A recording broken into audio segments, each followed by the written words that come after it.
Bismillahirrahmanirrahim. Assalamualaikum warahmatullahi wabarakatuh. Alhamdulillahirrabbilalamin. Wabihi nasta'in wa ala umuri dunya waddin. Wassalatu wassalamu ala asrofil anbiya'i wal mursalin wa ala alihi wa sahbihi ajma'in, amma ba'du. Segala puji bagi Allah yang telah mengatur segala sesuatu menurut kehendaknya, yang telah menciptakan makhluknya dengan sangat sempurna. Semoga rahmat dan salam dikaruniakan kepada Muhammad, Rasul Allah, nabinya yang tercinta dan terpilih, juga kepada keluarga dan para sahabatnya, serta kepada kita selaku umatnya. Pada kesempatan ini saya akan menyampaikan ceramah tentang keutamaan membaca Al-Quran. Hadirin yang dimuliakan Allah, Al-Quran adalah salah satu mukjizat yang diberikan Allah Subhanahu wa Ta'ala kepada Nabi Muhammad SAW. Al-Quran menjadi kitab suci umat Islam sebagai pedoman dalam menjalankan ibadah dan muamalah. Al-Quran pun berisi ilmu pengetahuan dan teknologi yang dapat terus digali dan dikaji demi kemaslahatan umat manusia. Hadirin yang dimuliakan Allah, Al-Quran mempunyai 114 surat terpanjang yaitu surat Al-Baqarah yang berjumlah 286 ayat, sedangkan surat terpendek terdiri dari 3 ayat yaitu surat Al-Asr, Al-Kautsar, dan An-Nasr. Adapun jumlah ayat di Al-Quran adalah 6.666 ayat. Untuk memudahkan pembacaan dan penghafalan, para ulama membagi Al-Quran dalam 30 juz yang sama panjang. Hadirin yang dimuliakan Allah Subhanahu wa Ta'ala, setiap orang yang membaca Al-Quran dengan ikhlas karena Allah, maka akan mendapatkan pahala. Pahala ini dilipat gandakan jika disertai dengan kehadiran hati, penghayatan, dan pemahaman terhadap ayat yang dibaca. Maka satu huruf bisa dilipat gandakan pahalanya menjadi 10 kebaikan, bahkan 700 kali lipat. Ibnu Katsir menyebutkan beberapa adab untuk membaca Al-Quran. Di antaranya, yang pertama, tidak menyentuh Al-Quran atau membacanya kecuali dalam keadaan suci. Jadi bila mana kita tidak berada dalam keadaan suci, hendaknya kita tidak menyentuh Al-Quran atau membacanya. Disarankan untuk suci dari hadas kecil dan hadas besar. Yang selanjutnya, bersiwak sebelum membaca, lalu kemudian mengenakan pakaian yang terbaik, menghadap kiblat, berhenti membaca jika menguap. Selanjutnya, tidak memotong bacaan dengan suatu perkataan, kecuali memang ada keperluan. Pikirannya juga harus konsentrasi. Ketika melalui ayat yang berisi janji, berhentilah untuk memohon kepada Allah Subhanahu wa Ta'ala. Dan ketika melalui ayat yang berisi ancaman, maka mintalah perlindungan kepadanya. Tidak meletakkan Al-Quran tercerai-berai, juga tidak meletakkan sesuatu di atasnya. Lalu kemudian adabnya yaitu tidak saling mengeraskan bacaan terhadap orang lain. Dan yang terakhir, tidak membaca Al-Quran di dalam pasar dan di tempat-tempat hiburan. Hadirin yang dimuliakan Allah, beberapa adab yang harus diperhatikan dalam memperlakukan Al-Quran dijelaskan dalam hadis Rasulullah SAW. Salah satunya menyatakan bahwa janganlah kalian menggunakan Al-Quran sebagai bantal. Hadis riwayat Baihaqi. Pernyataan tersebut mengandung 2 maksud. Yang pertama, menggunakan Al-Quran sebagai bantal, maksudnya perbuatan tersebut bertentangan dengan adab dan penghormatan Al-Quran sebagai kitab suci. Ibnu Hajar R.A. menjelaskan bahwa menggunakan Al-Quran sebagai bantal, melonjorkan kaki ke arahnya, menginjaknya, dan sebagainya adalah perbuatan yang haram. Hadirin yang dimuliakan Allah, yang kedua yaitu maksud jangan menggunakan Al-Quran sebagai bantal adalah jangan melalaikan Al-Quran. Misalnya meletakkan Al-Quran di atas batu nisan kuburan dengan tujuan mendapatkan berkah. Perbuatan itu sangat tidak menghormati Al-Quran dan tidak akan memberikan manfaat apapun. Hadirin yang dimuliakan Allah, Al-Quran sebagai kitab suci umat Islam mempunyai banyak keutamaan, yakni Al-Quran adalah kalam atau perkataan Allah Subhanahu wa Ta'ala. Itu artinya perkataan yang paling benar dan tidak ada keraguan sedikit pun di dalamnya. Allah Subhanahu wa Ta'ala berfirman, dan siapakah yang lebih besar perkataannya dari perkataan Allah? Quran Surat An-Nisa ayat 122. Al-Quran adalah petunjuk dan kasih sayang atau rahmat bagi orang-orang yang bertakwa. Allah juga berfirman, yang artinya sebagai petunjuk bagi orang yang bertakwa dalam Quran Surat Al-Baqarah ayat 2. Dalam ayat lain, Allah Subhanahu wa Ta'ala juga berfirman, yang artinya sebagai petunjuk dan kasih sayang bagi orang yang beriman. Quran Surat Yunus ayat 57. Kasih sayang dalam arti tidak mau menyia-nyiakan hambanya dan jatuh dalam kesesatan, obat dan penenang hati. Hadirin yang dimuliakan Allah, Allah Subhanahu wa Ta'ala juga berfirman dalam Quran Surat Al-Isra ayat 82, yang artinya, dan kami turunkan dari Al-Quran sesuatu yang mengobati dan kasih sayang bagi orang yang beriman.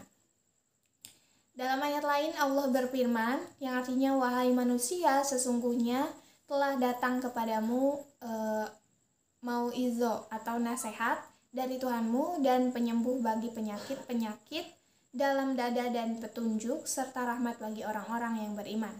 Quran Surat Yunus ayat 57.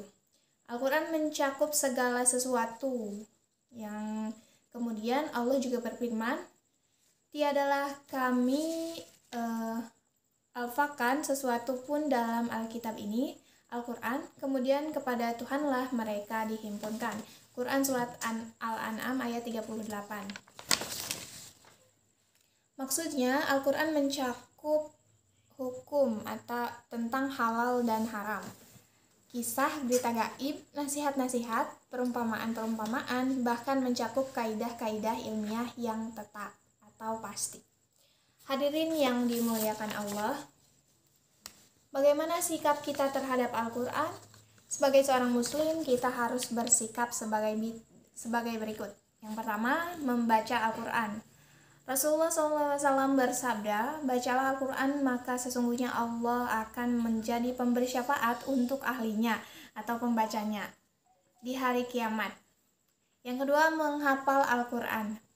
Wajib bagi orang muslim untuk menghafal Al-Quran baik seluruhnya atau sebagiannya. Rasulullah SAW bersabda, sesungguhnya orang yang tidak ada di dalam hatinya sedikit pun dari Al-Quran seperti rumah kosong. Hadis riwayat Tirmizi. Tadabbur Al-Quran. Artinya merenungi kandungan Al-Quran ayat per ayat dengan tujuan memberikan perlindungan diri dari segala apa yang dilarang.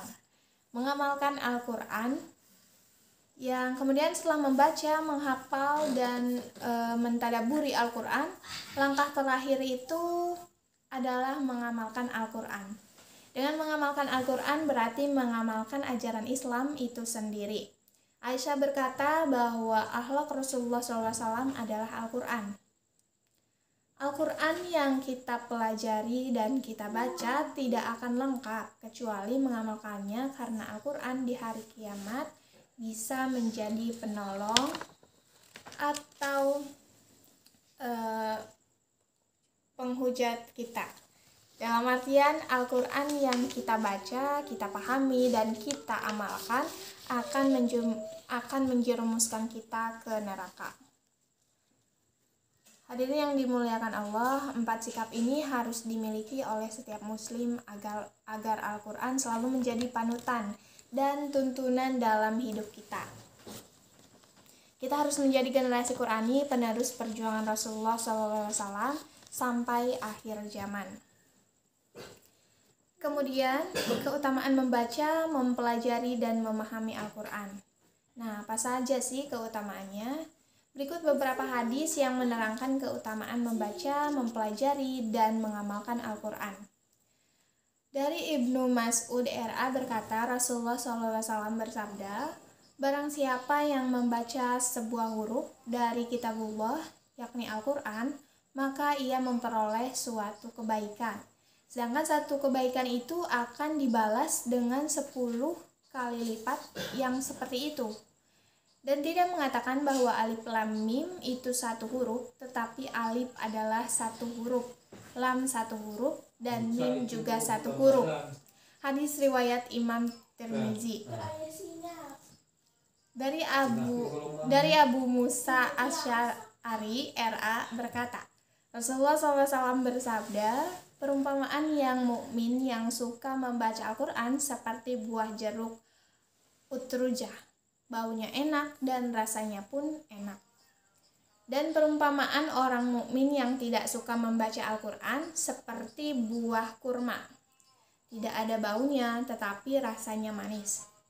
Adapun perumpamaan orang munafik yang suka membaca Al-Quran ialah seperti minyak haram, baunya minyak harum, baunya enak sedang rasanya pahit. Dan perumpamaan orang munafik yang tidak suka membaca Al-Quran seperti rumput hanzalah, tidak ada baunya dan rasanya pun pahit. Muttafaq alaih dari Abu Ummah RA. Katanya, saya mendengar Rasulullah SAW bersabda, bacalah olehmu semua akan Al-Quran itu, sebab Al-Quran itu akan datang pada hari kiamat sebagai sesuatu yang dapat memberikan syafaat, yakni pertolongan kepada orang-orang yang mempunyainya. Hadis riwayat Muslim.